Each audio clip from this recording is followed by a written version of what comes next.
call a crossover here. It's a brief crossover as I say goodbye to you and hello to our next guest. So welcome back to the Gooners Podcast, Mr. Alan Smith. It's great to see you again, my friend. Great to see you, Mike. How are you, boys? All right? Doing fine. You know, it's only hour 2 of 24, so you're getting me on fresh. But I'll tell you. I didn't know you had so much stamina, mate. Well, I don't know if I do, but we'll see. But Elliot, I just want to say thank you for helping us kick off the show. Obviously, the chat loves you and agrees with a lot of your opinions. Your support on social media, on your podcast, and most important to me, in our private conversations, has been amazing. And I honestly can't tell you how much our the last year of us getting to know each other better has it's really your friendship and support means a lot to me, and I truly appreciate it. And you guys do an incredible podcast. Where can we find you? Not block you, but where can we find you? Just go to arsenalvisionpodcast.com. Check it out. Block me on Twitter, Yankee Gunner. And I guess if my number has to go up on the board, going up with Alan coming on, I guess I can probably live with that for the rest of my life. Yeah, we should do I mean, if I had just prepared for this podcast, I would have made like an electronic thing that had the picture of the outgoing guest and the picture of the incoming guest. But we don't expect anything professional from you, Mike. It's fine. No, you know me that well. So thanks, Elliot. I appreciate it. And everybody check out Arsenal V. Sign up for the Patreon. Support them in every way you can, and hopefully we'll all be together in a city near you soon. Absolutely. And we will have our Arsenal Foundation fundraiser in the future too. So plenty of chances to give to good causes this summer. 100%. All right. Take care, Elliot. Thanks. Cheers. All right. Bye-bye. So the StreamYard thing says kick guest from studio. It sounds so like aggressive. Yes, it's time for Elliot to leave, but it sounds really aggressive and angry. Like I don't want to kick him out of the studio, but Alan, it's great to see you again. As long as I'm throwing out thank yous and appreciative comments, you've been an absolute gem.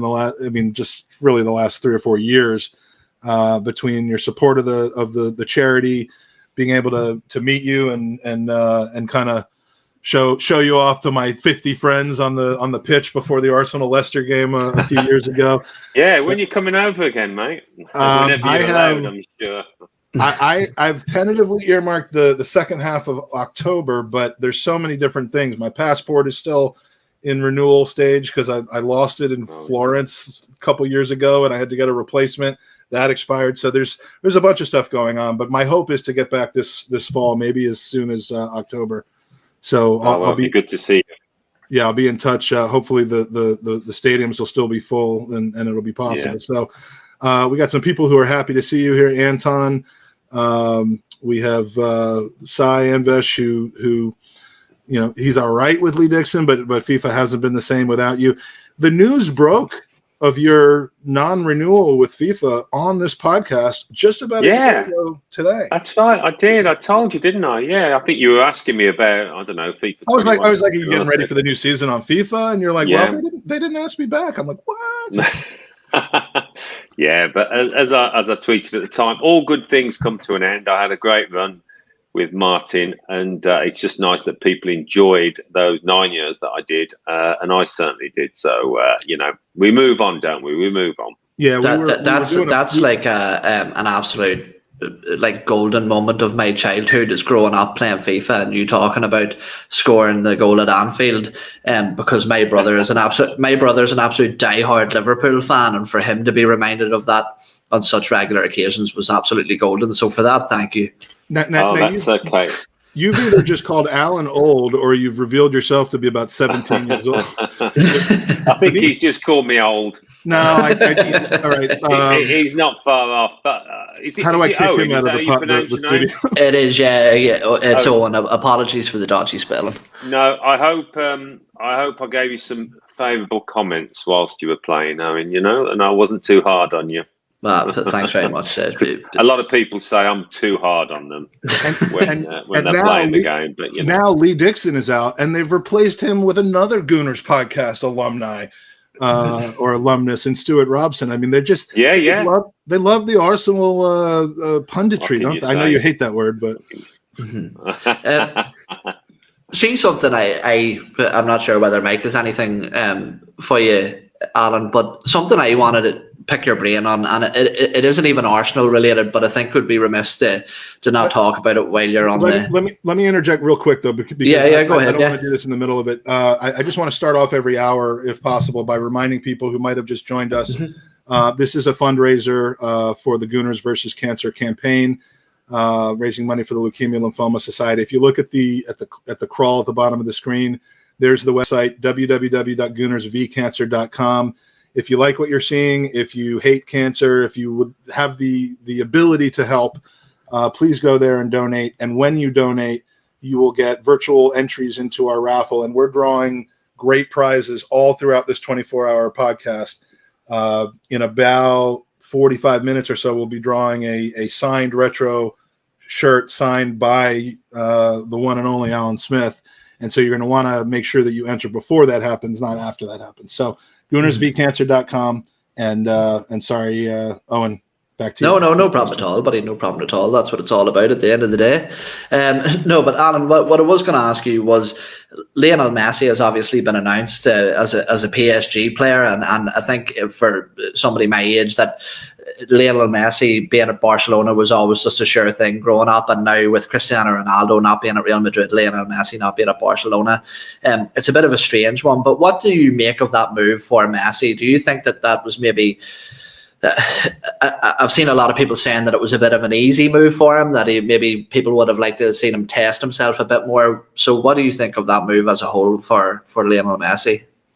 Yeah, it seems like a good fit to me. Obviously, with Neymar and some other former teammates and compatriots being there, Pochettino as well, of course.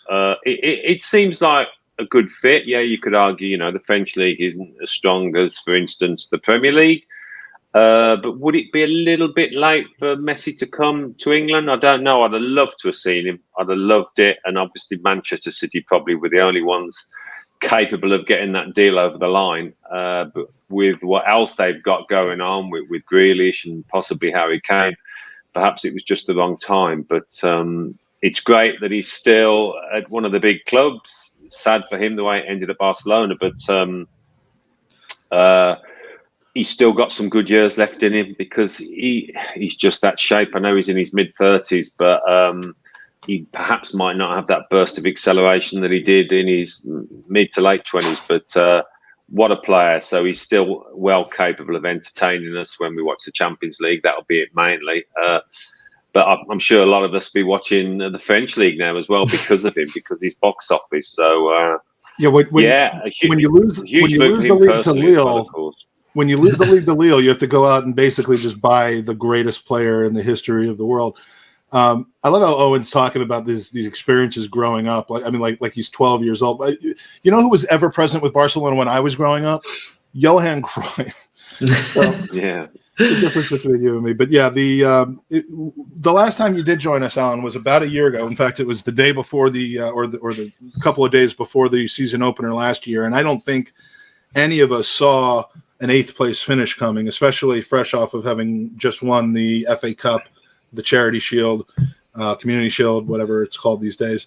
And I was too depressed to listen back and find out exactly how we predicted it, but we just barely pipped Everton and Leeds to an 8th place finish last year. How are you feeling about the year to come?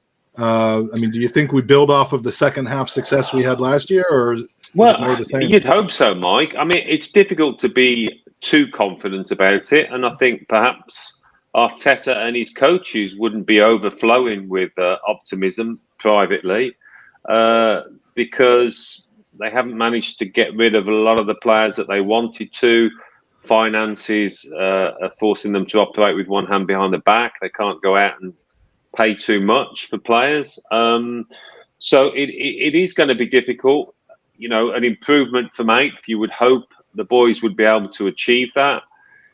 But, top 4, I think you can forget about that. Top 5, perhaps, it will be difficult. It's just those couple of places, isn't it? 6th, 7th, maybe. And that's just so sad for me to even hear myself saying that, about a club, my old club, Arsenal, where we're used to being in the Champions League, we're not used to competing at the very top now, are we? We once were, but it's going to be a long road back, I think, unfortunately, unless something seismic happens, unless Stanley Kroenke decides to plough millions into it in order for us to make those strides quicker. But I just hope it will be a better season. And the fans are going to play a big part, of course, as well, Mike. You know, if they get a bit disenchanted and get an Arteta's back, and then it's a tricky situation for him. If we are on the upswing, let's say we kind of do have an acceleration of our fate, and we put some pieces together, have good luck with health, we start to actually make some sales that generate money that's reinvested smartly, and we're back on the upswing. The way that the game is going, and we're going to probably ask this question of a number of people, both journalists and ex-players, is top 3 even possible anymore? I mean, because anything that, I mean, yes, Leicester won the league less than 10 years ago, but and which must have been a thrill for you. But I mean, anything that a team does to put themselves in the next echelon of teams is just going to be responded to by City and Chelsea, and probably Manchester United, who do it a little bit differently. They do it from their commercial revenues, not not from doping from the owners. But I mean, is it even ridiculous to just even to think you can get a second or third place finish in this league anymore? Yeah, it's easy to think that this is the status quo now and it's going to be like this for the foreseeable future. But, you know, you look back in time and things don't stay the same. You know, for instance, Pep Guardiola leaves Manchester City. They employ somebody they think is going to work and it doesn't quite work and they lose momentum. Chelsea, you know, it wasn't so long ago they finished in a lower position. Well, if so Roman leaves, defined right. If Roman leaves and says, I want my $1.75 billion back, that's I could see Chelsea dropping down 2 levels. Well, that will be a struggle. But yeah, we shouldn't get too depressed about it, because we've seen it does go in cycles, and we shouldn't get too down on it. The City, and I remember when we won the league in 1991, and I can remember because we'd won it in '89, and we got a good team, and the papers were saying Arsenal set to dominate for the next 10 years. And obviously it didn't turn out like that. So you just never know in football. It's funny as well, because this is the example I always throw up, because I think as football fans, sometimes we can be a fickle bunch in not giving credit to, as you said, how quick those cycles can pass. And the example I always give is, it wasn't too long ago that Liverpool were playing with a front line of Fabio Borini, Ricky Lambert and Mario Balotelli. And that was just a while ago, and since then they've won the Premier League and the Champions League and been to a Champions League final as well.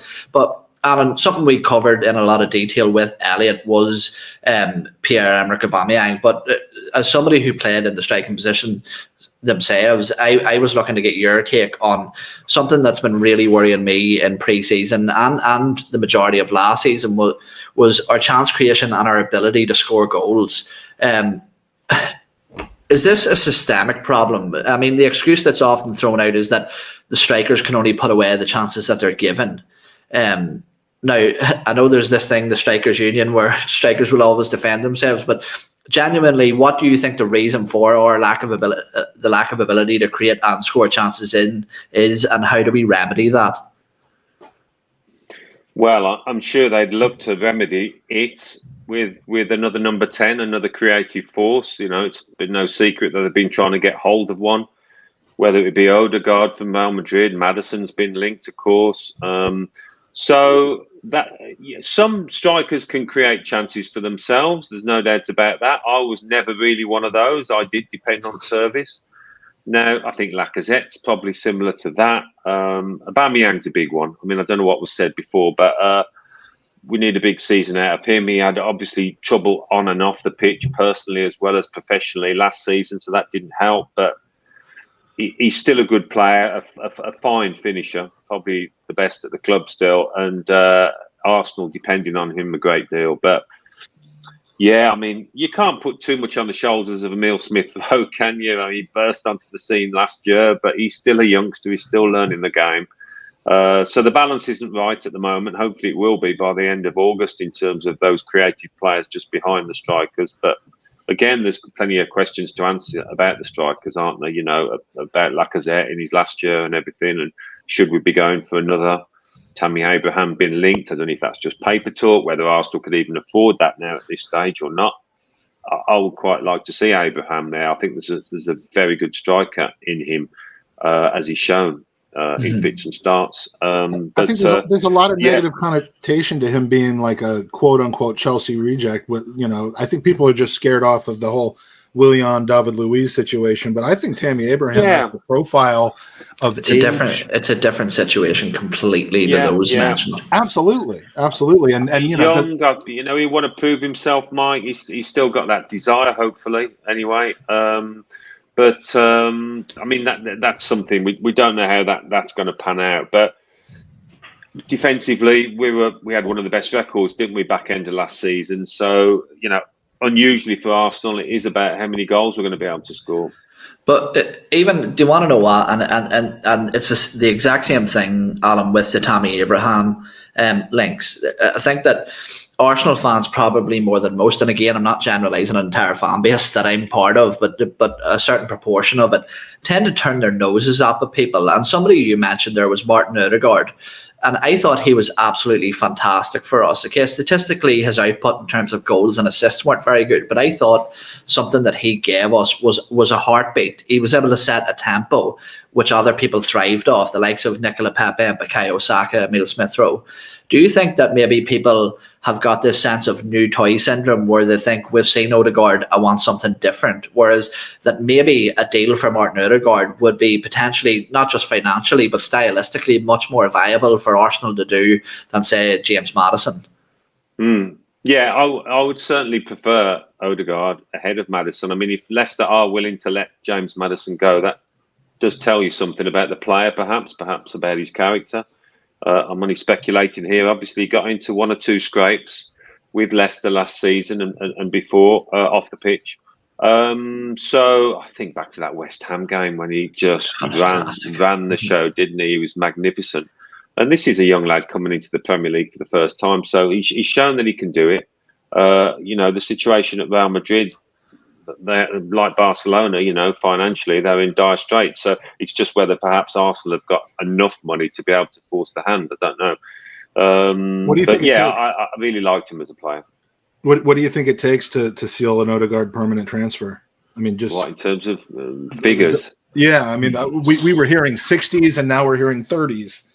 Yeah, I mean, who knows? I suppose as it gets closer to the deadline, as always happens, it's a negotiating tactic, and Real Madrid's figures might lessen. Arsenal's might go up a few notches.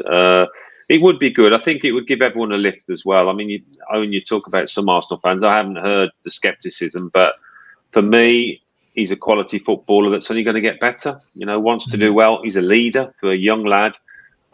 He's a leader. He captains his country, doesn't he? He does, he has done. So that tells you everything about him as a character. So it would be a great signing, I think.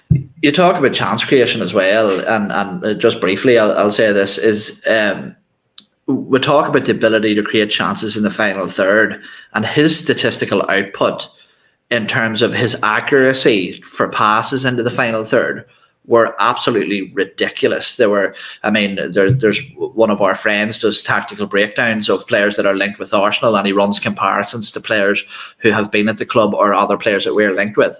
And Martin knows Tom Canton.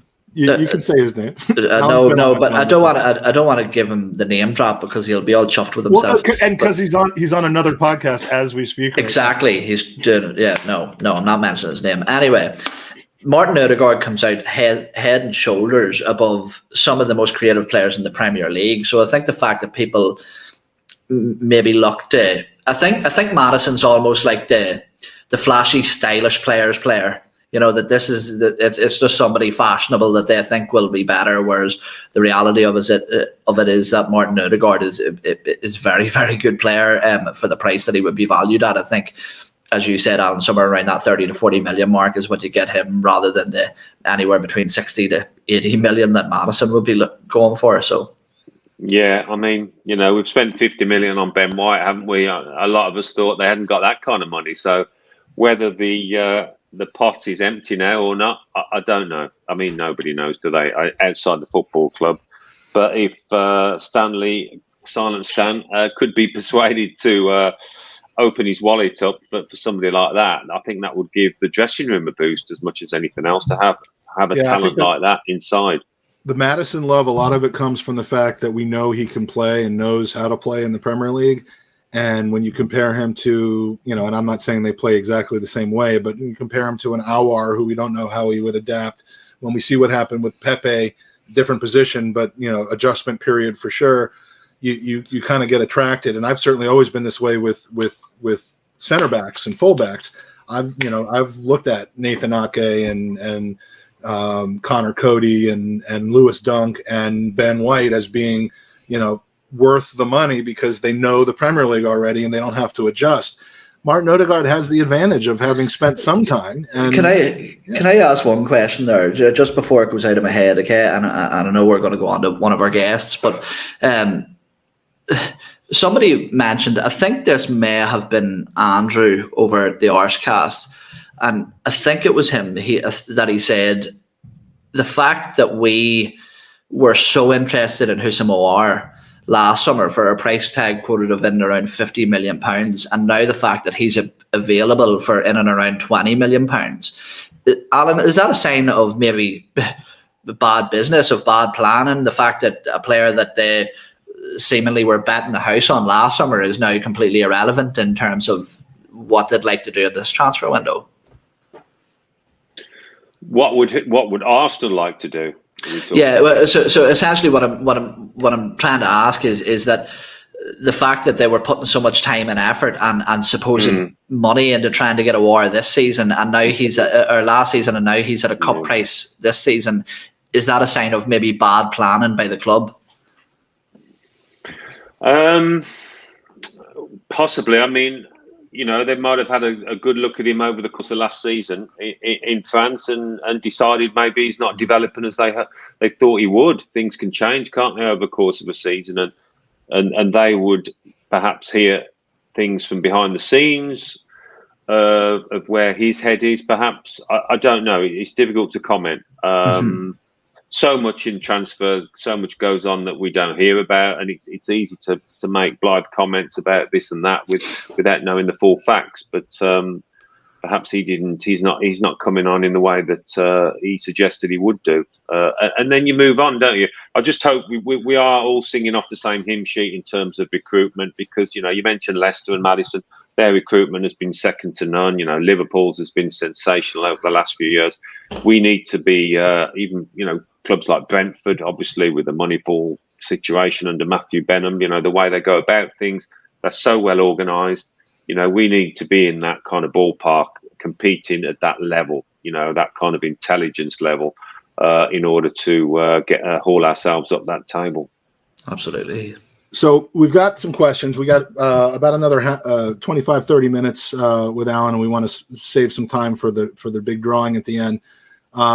We got our first open mic guest, who is someone who is a good friend of mine from Arsenal, Los Angeles. Taylor, it's good to see you again. Alan, I meant to ask you, but I think I asked you privately if you minded taking a few questions from folks on the podcast. I know Taylor. I know he's not going to ask you anything that puts you in a tough position. I know the guy. But and then we have a couple questions that have been asked in the chat as well. So Taylor, the floor is yours. Well, first of all, Mike, you're the man for doing this, as always. Great call. Owen's the man too. Yeah, exactly. Owen, sorry, I'm not. Owen, you're the boy. Alan, pleasure to meet you. Thank you for all of your years of amazingness. Yeah, you're too young, Taylor. I can see that straight. Yeah, I'm a little too young, but with a passion for the Arsenal. And Taylor's the guy that came up to you in the airport and said he recognized your voice from FIFA and didn't know anything about your time at the. Remember the story you told? I don't mind that. Nothing wrong with that, mate. Yeah. When was that? What year was that? Did you come up to me? No, I was. I'm kidding. You told us a story. I thought you really did then. So carry on. Quick question for you. So obviously we are in a bit of a state of flux right now. And I think that for a lot of our Arsenal fans, symbolically, Xhaka, Bellerin, Elneny, a few of these players moving on was something that we were really looking forward to, not necessarily because they're horrible players, but because they're sort of emblematic of a time period that we sort of want to move on from and forget. And it doesn't really look like that's going to be happening. And we know that Xhaka in the past, Bellerin in the past, they've been pretty critically important players in this Arsenal team. And I'm just curious, you know, as a player who's played for a couple different teams for a long period of time, you've gone through flux yourself. How do you see Arteta sort of treating the situation, or the team responding to this situation where there's a very clear set of players that are a part of this rebuild, and then there are the players that we've sort of tried to move on from but haven't, that are still there? I don't want to say that they're, you know, contributing to disarray. That's not my point at all, but two very different groups of players. How do you deal with it? It's a coach's nightmare, really, Taylor, to have players there that they know you don't want, and they don't particularly want to be there. You know, they know you've been trying to sell them and it hasn't come off, so they feel disenfranchised. They feel that the manager doesn't rate them, doesn't want them, and they'd be right. So that is awkward, but it is a modern day coach's dilemma in the Premier League, especially when you've got these lads on big contracts that other clubs in other countries aren't able to match, and so you're stuck with them. And Arsenal aren't the only club that are in this predicament.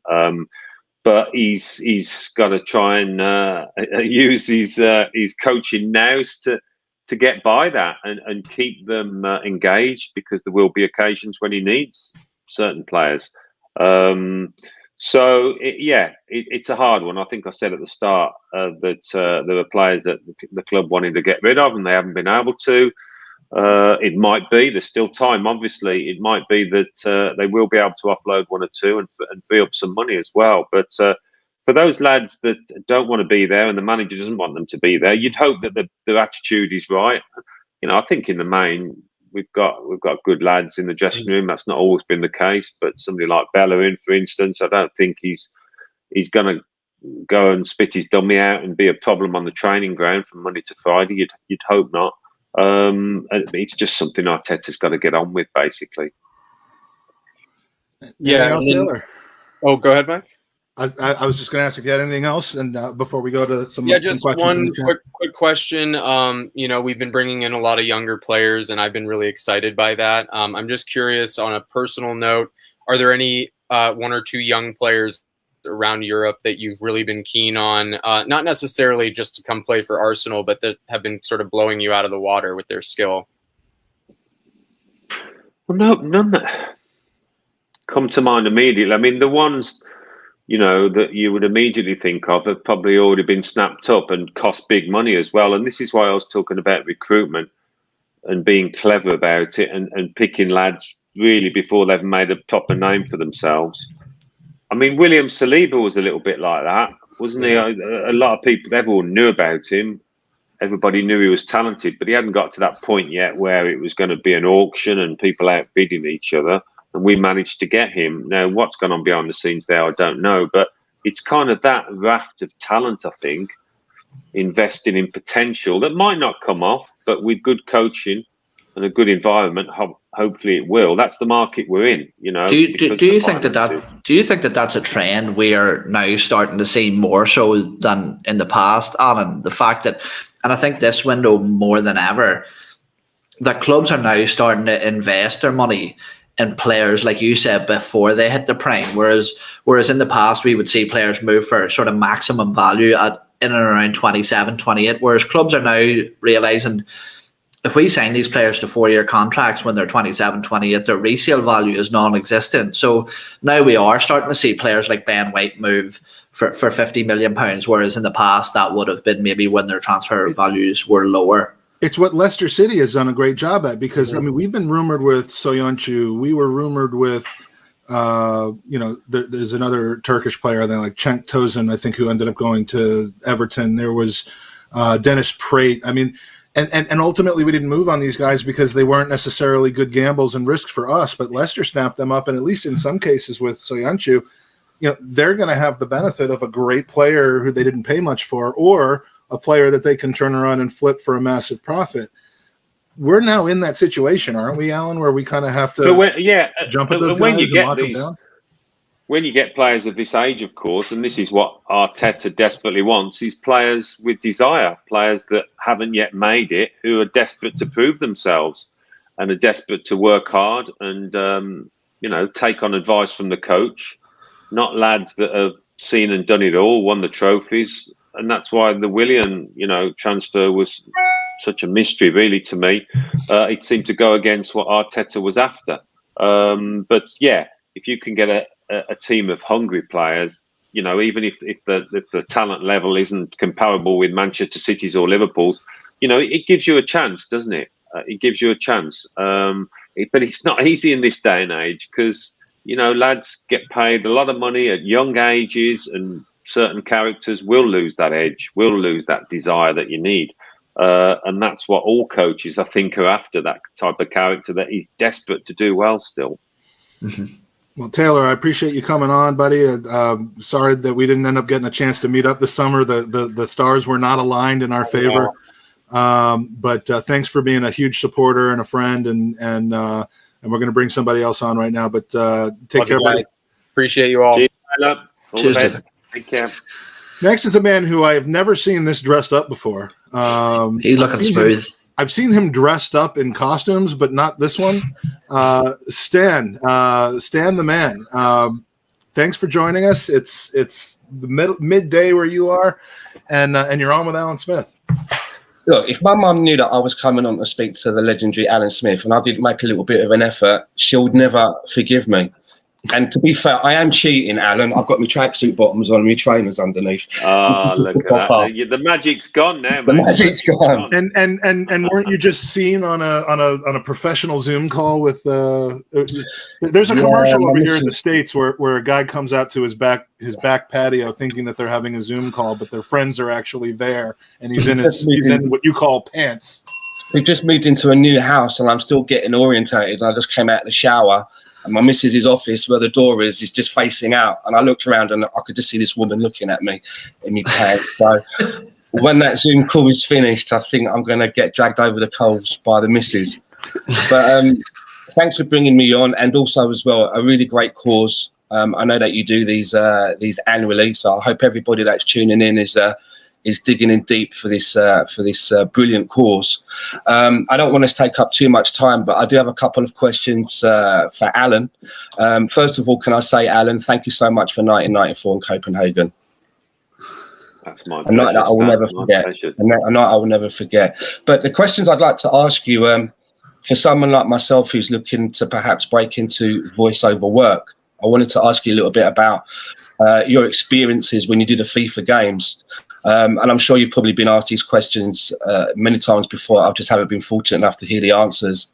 So when you go in for a day's work, or no, should I say, when a FIFA game actually comes out, how many lines do you think that you've had to say on that one particular game? Do you have a number? Well, what happens, Stan, is that every year you're adding to the existing library. So we would probably, on average, work about 10 days each year of like 4 or 5 hours. So it doesn't sound too much, but you add into what you've already recorded in order to avoid repetition, really. Same comment about the same shot or whatever, any gamer that's got in their nerves over the years. I'm sure that somebody keeps coming out with the same phrase. And so we tried to record so much that was avoided. It was about 10, 12 days we did. And over the course of 10 years, of course, that is a big back catalogue that had stretched for a long time if you played all those comments back to back. If someone's starting afresh, like Stuart Robson is, isn't he, for FIFA 22, it's difficult then because, to try and get all that down, recorded, that's a lot of hard work for him. How heavy are you directed by EA when you go in for the day? Are you allowed to do any ad-libs? Are you allowed to make any suggestions? I mean, my all-time favourite classic Alan Smith comment, and it always makes me smile every time I hear it. It's the one where, maybe a team was winning and then they lost. And then in your commentary after the game, when you talk about them being almost home and hosed, I just love that one when you say that. And is that something that they would ask you to say, or is that something that you No. I mean, you mentioned the phrase ad lib. It's basically all ad lib. It's your words. What they do, they'll give you a little pile of scripts, which are scenarios, not for you to repeat. They're examples of something happening. We need to describe a free kick from 20 yards that goes over the bar or something, and then can you give us 6 examples of that? So me and Martin, we would just do that in our own words. And that home and hose thing, it just came out. I only said it once, but obviously it gets played zillions of times. So you're just thinking up things on the spot, really, and using your own kind of back catalogue of phrases, stuff that you would have used over the years to describe the same piece of action in a different way, if you possibly can. Do you find that there's a differentiation that when you're doing the commentary on the game, is it exactly how you would do commentary in a live situation, or do you kind of and have you ever considered just replacing yourself with the FIFA game when you have a game to call? Yeah, replacing myself with a robot, a voice. It'll happen sooner or later, I'll tell you that. But once or twice, me and Martin have had an exchange at a live game, Stan, and at half time, we've looked at each other and we've said, God, that really sounded like a FIFA exchange. That did what we said at the start, good afternoon. I'd just like to welcome Alan Smith or something like that, and it's easy to fall into that patter. So that has happened quite a few times, I've got to admit. But obviously commentating on a live game at Old Trafford or the Emirates or something is a lot different to sitting in a sound booth in Soho in London. But they're two great experiences, but very different. And my last question is, when you're doing it, do they give you any kind of visual cues? Are you watching any live footage or any in-game footage? No, or there's nothing? No, There's nothing. Very, very few occasions. Sometimes when we're commentating to a trophy lift and we need to put words, we need to talk for 15 seconds on a certain subject, and then they cut to something else. The players waving to the family in the stands or something, and they'll show us a little bit of video of that. But that's the only time they've done it. The rest of the time, you're just staring at nothing and using your imagination. Just trying to think of different ways to describe a certain situation, whatever. Okay, well, that's it from me. Thank you very much for taking my questions, Alan, and it was a pleasure to speak to you. Hey, Stan, I know you've been an Arsenal supporter since, what, the 70s? Yeah, since, I would say probably, I think it was the last season that Liam Brady played for Arsenal was when I started supporting Arsenal. So very early 70s, 80s. You started off with thank you for Copenhagen, and then you asked only FIFA questions about the entire time. Well, I know Alan's story. I do know Alan's story, but the FIFA thing is something that's always puzzled me of how it's put together. So again, thank you so much for taking my questions. And Mike, you're wearing well, Stan. I've got to say, he's wearing well, and if you saw Liam Brady play, I mean, you don't look that old, mate. Well, he's strategically not showing the top of his head right now. My secret is Nivea, Alan. Oh, that's it. Yeah. But Mike, if I'm up at 12, I'll join you and the guys from the Arse Brothers and Scunny at midnight. But again, thanks for having me on, and I really hope that you raised a lot of money today, mate. Appreciate it, and thank you for your support and your donation, Stan. Take care. We do have some questions about your playing days, and I want to start with someone who's very near and dear to my heart. He elected not to come on screen yet. I don't know what he's up to in our house, but Jake, the man, the boy. Well, he was a boy, now he's a man. I'm not revealing anything. I'm just saying he's almost 18 now. when I ad lib on him. Good evening, Alan. I've got a question for you. What was your favorite post 89 Arsenal moment? I have a feeling I know what it is, but maybe not. P.S. Hope to meet you soon. That's definitely a meeting I would love to sponsor. Yeah. But, Your favorite post 89 Arsenal moment? I mean, it's not as obvious as maybe you'd think. Copenhagen '94, and that was a fantastic moment for me. But it did come in the middle of a period where I wasn't enjoying my football. I wasn't scoring the goals in the league and everything, and it was a struggle.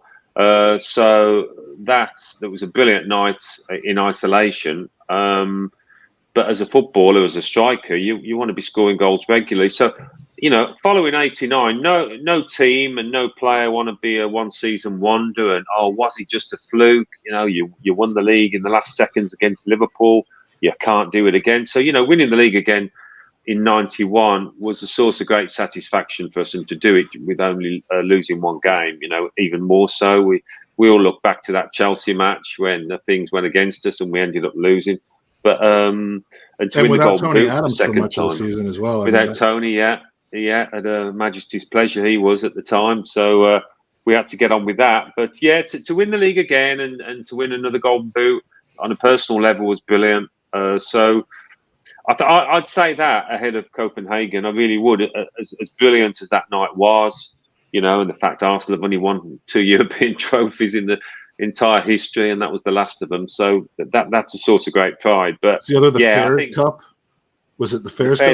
In 1970, speaking to Bob Wilson, Frank McClintock, those players, they say that was an unbelievable night. The noise inside Highbury that evening was incredible, and they wanted to get off the pitch because fans were tearing the shirts off them when they all invaded at the end. Frank McClintock tells some great stories about those years. I would say 91, definitely. And Darren, along the same lines, Darren, who's had some wonderful things to say about you in the chat. I don't know if you've seen them or not, but favorite match other than '89. I mean, everyone assumes that Anfield '89 is the pinnacle, and I don't know that I would expect you to argue against that. But favorite match, would that be Copenhagen, or is there a match, just a single night that resonates for you other than Anfield? Whether at Leicester or at Arsenal? I'll never forget the League Cup game against Everton. I think it was it the semi or the quarters? But it was the fact that there were 56,000 in the ground, whatever, and another 20,000 locked outside. And the noise inside Highbury that night was as loud as I've ever heard it. It was just a frenetic match. We ended up winning 3-1, I think. I got a goal. Rocky got a goal. Mickey, I think. And then at the end, we went back to the dressing room. We were all hanging out the windows of the dressing room down to Avenel Road, which was absolutely mobbed. And this was at the start of things for me and for most of the players. Obviously, they'd won the League Cup in '87, just before I joined. But things were starting to build at Arsenal, under George Graham, and we're getting to another League Cup final, and to beat a good Everton side that night. That was one I think most of the lads remember, just because semi-final, just because of the sheer noise inside the stadium that night, and the fact that 15,000-20,000 couldn't get in, and that was just a sign, I think, of where we were going as a team. And as a club, we were all, I mentioned that word, hunger and desire, and we were all so desperate to do well. We were all learning together, enjoying it together, determined to make something of our careers. And that was a big night, that was. Well, and that's fantastic. I mean, I think anyone might think that they know the answers to these questions, but it always just takes me by surprise, and it's brilliant when you get kind of an outlier like that. I never would have guessed that would have been one of the favorite games other than '89. So thank you for asking that. I have a question from, now this is one of Jake's friends who just eliminated him. I'm giving him props. He eliminated Jake from the tournament, the FIFA tournament that we have running right now. Did you ever do it on a cold, rainy night in Stoke? Well, that's the test. To give you a little bit of background, Felipe is a Barcelona supporter who's in mourning right now. But the thing about Messi and all these guys was always, could they do it on a rainy Tuesday night at Stoke? You probably had some rainy nights in Stoke and Stoke-like places, didn't you? Oh, yeah. I remember playing at the Victoria ground, which was Stoke's old ground, and the pitch was just a quagmire. And it was like a Tuesday or a Wednesday night. It was tipping down with rain. The mud was up to our ankles, and I got the winning goal at the far post late on. And I just remember going back in the shower and up to the players' lounge and seeing my girlfriend and my family and that. So there's been a few of those occasions, like the Britannia Stadium and what is it called now? Bet365, whatever it's called.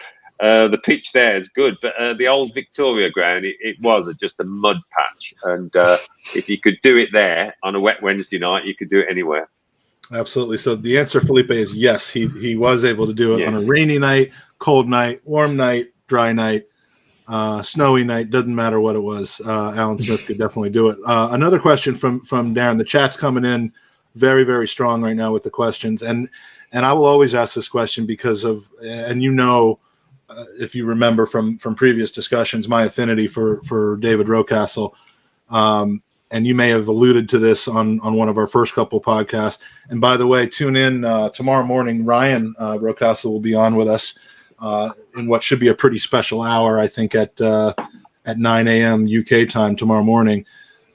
What is your most memorable moment playing alongside Rocky? Big love to you, Alan, from Darren.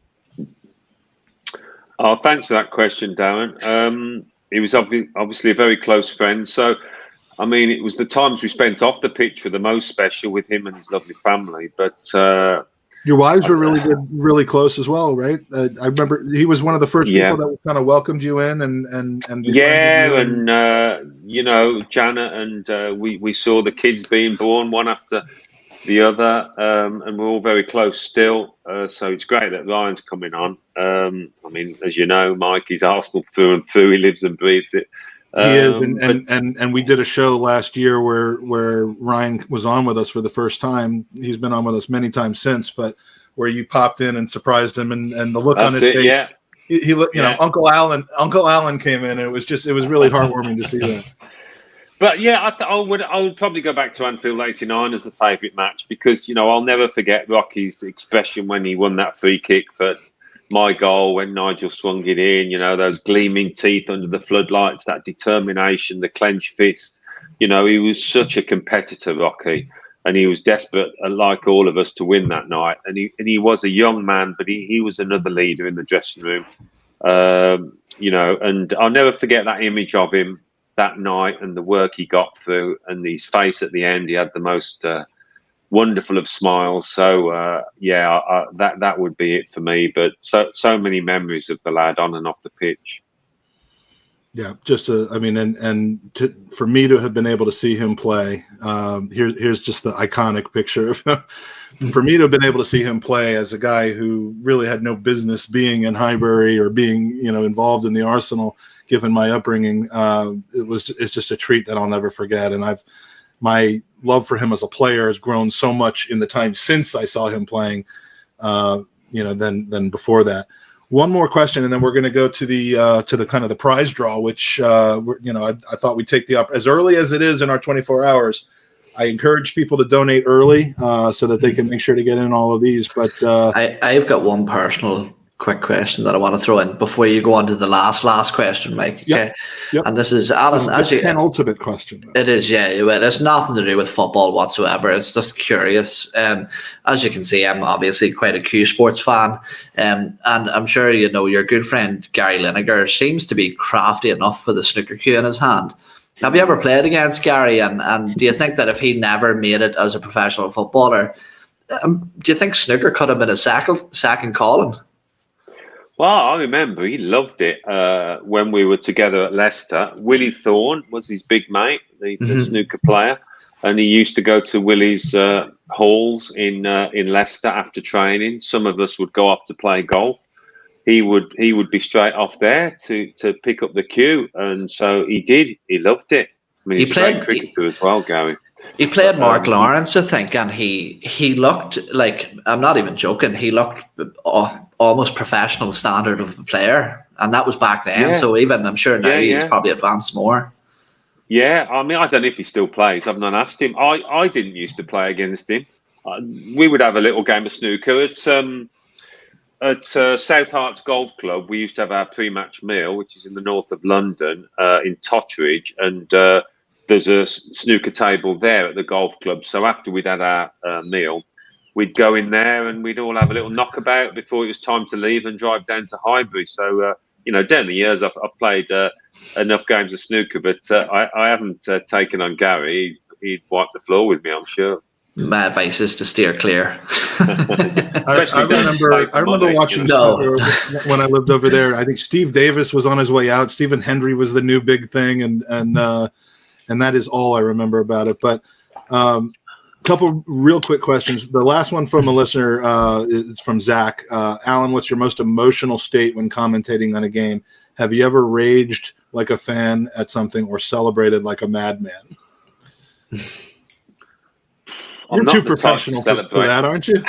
I'm not the type to celebrate like a madman.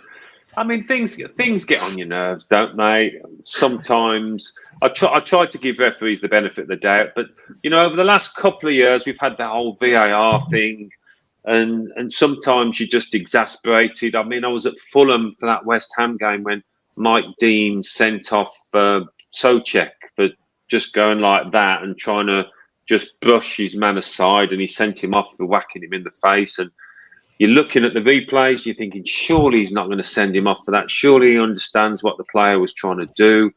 And so those kind of incidents, and, when the armpit's offside, we've had all that kind of stuff. Players feigning injury, that drives me mad as well, trying to get, opposing players sent off. There's a few things that you don't like about the modern day game. But as you said, you try to keep a professional head and keep it together and tell the viewer something that's quite useful about it. But it's a game of emotions, isn't it? And that's the great thing. And it's been difficult without fans to keep up that level of emotion. But thankfully, they're going to come back into the stadiums now, and that makes it a bit easier. Well, that's fantastic. So, and before I forget, because this is something I wanted to do at towards the end of each hour. Think about this while I get ready to share the next thing. Your top four for this season, your bottom three in no particular order, and your Arsenal finishing position. And while you kind of ponder on that, a quick update on the fundraising, which continues to really go smoothly as we go along.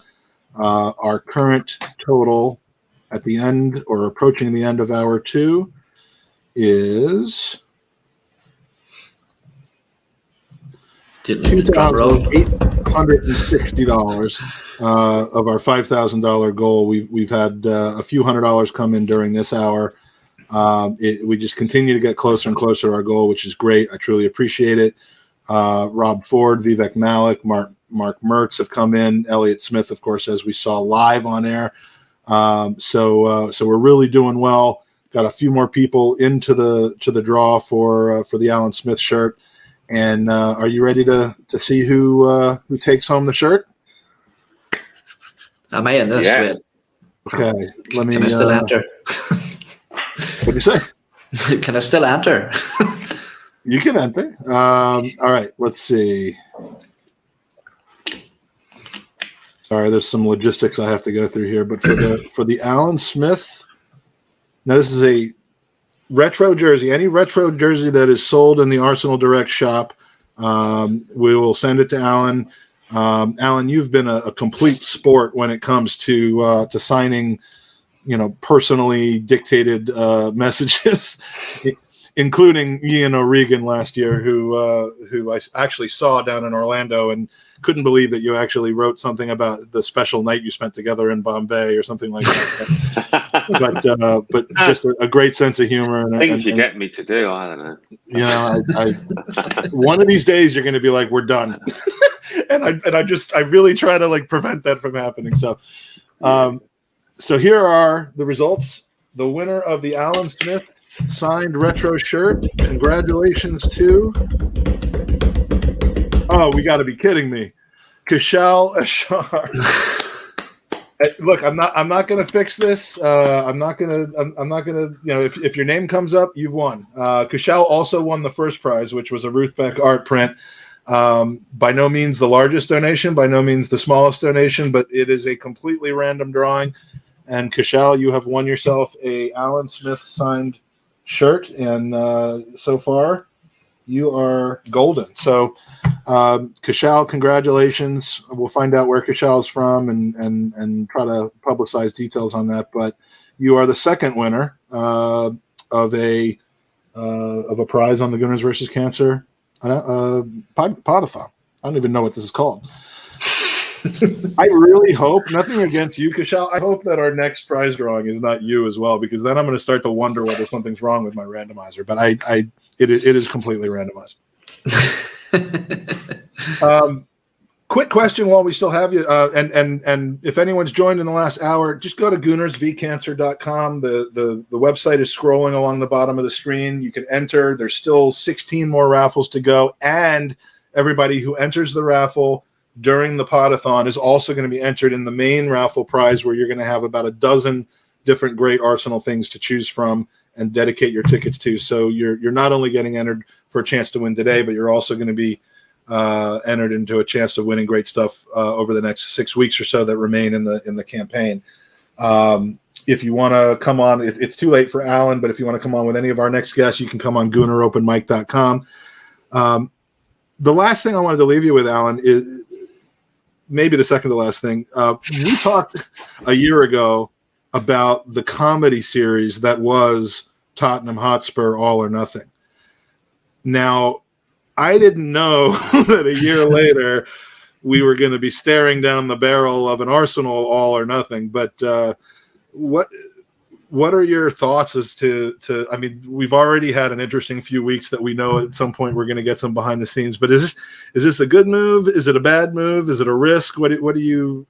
What do you know? I didn't know about this, Mike. I didn't know that Arsenal were going into it. Are they? Are they going to do a similar thing to Spurs? It's already started. They are the club for this year's All or Nothing Amazon series, which will come out at the end of the season. And well, it's not going to be boring, is it? You know, there's plenty of stuff there going on. I think it's going to be fascinating. Some stuff that will make you cringe, maybe some stuff that you won't want to really see if you're an Arsenal fan. Perhaps I don't know.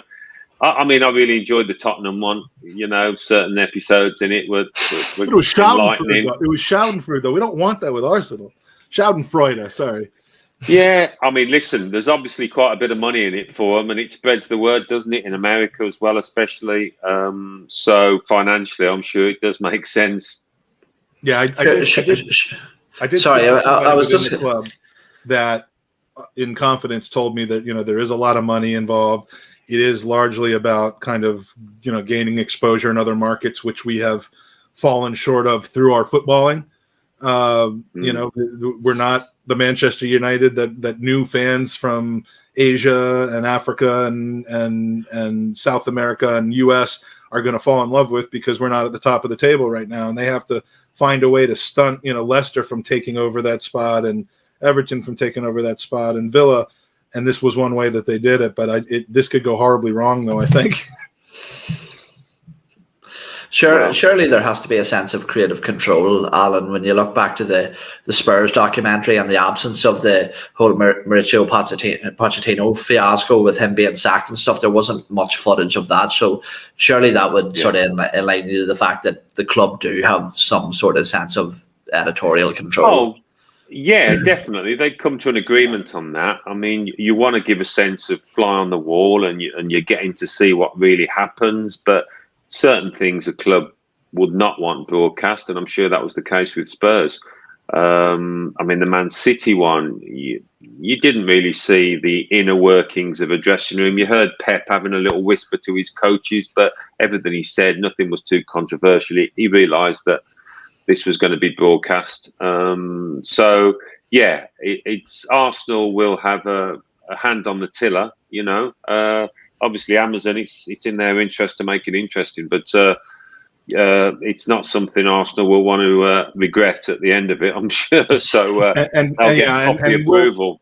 We'll go into more of this with our next guest who's ready to come on for a crossover. But the lack of a natural environment concerns me a little bit, especially with so many young players who are kind of finding their voice within the team. You almost think that having cameras around constantly is the last thing that this club needs right now. But real quick, because I was reminded by Stephen that I hadn't gotten this from you. Who do you peg for the top 4, bottom 3, and where do you think Arsenal will fall? Oh yeah, I didn't know. So I'm just calling up the table. I mean, as for the winners, I'm going to go Chelsea. I was so impressed with Tuchel last season.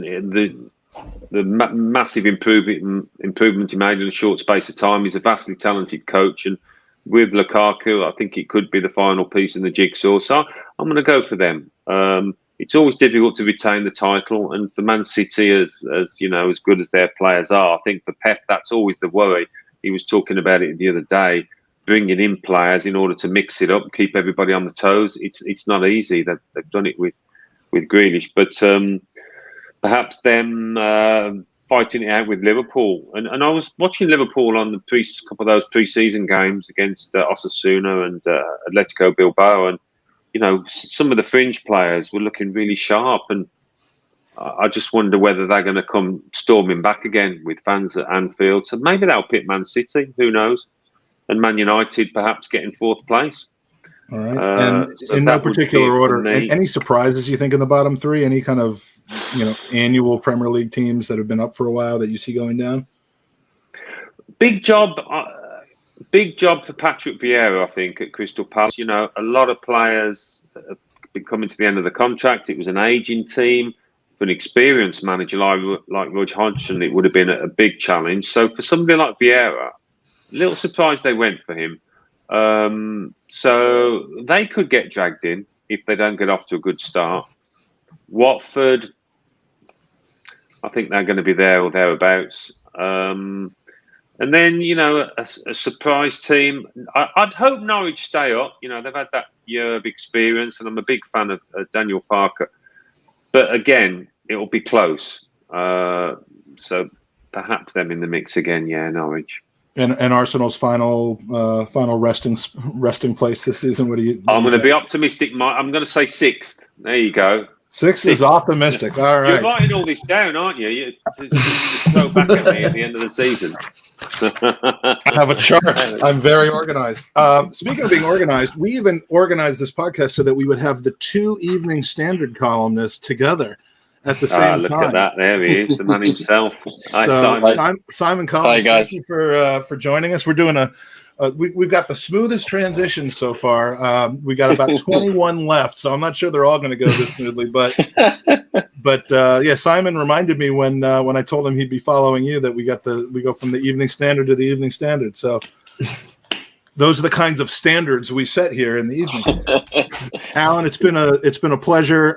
Thank you so much again for joining us and for your constant support and friendship and generosity for helping Gooners versus Cancer. The things that you have done for us over the last few years have literally raised thousands and thousands of dollars for the Leukemia and Lymphoma Society, and I can't thank you enough for that. So no, well, it's a brilliant cause, Mike, and well done to you and Owen, everybody involved for putting so much effort into it, and especially for this marathon that you're undertaking. I don't envy you. So well done for that, and I'll give you plenty of energy to get yourselves through it. Thank you, and I've got some Red Bull to help me out as well. But yeah. My goal is to have ex-Arsenal legends not envy me, and I'm clearly pulling that off in spades right now. So the chat loves you. Mark says goodbye. Everybody else, thank you so much for your contributions and the questions. Alan, take care, and we'll talk soon. All right. Cheers, Owen. Simon. Thanks, Alan. Take care. Bye-bye. Cheers, Alan. Cheers, man.